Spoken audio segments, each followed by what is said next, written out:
मी उदयनराजे प्रतापसिंग राजे भोसले लोकसभेचा सदस्य म्हणून निवडून आलो असल्याने परमेश्वरास स्मरून शपथ घेतो की मी विधीद्वारा स्थापित भारतीय संविधानाप्रती अनन्य श्रद्धा व निष्ठा बाळगीन, भारतीय सार्वभौमत्वाचे आणि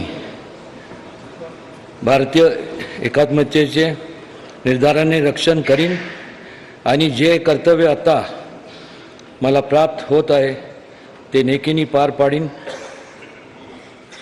जय हिंद, जय महाराष्ट्र, जय शिवराय.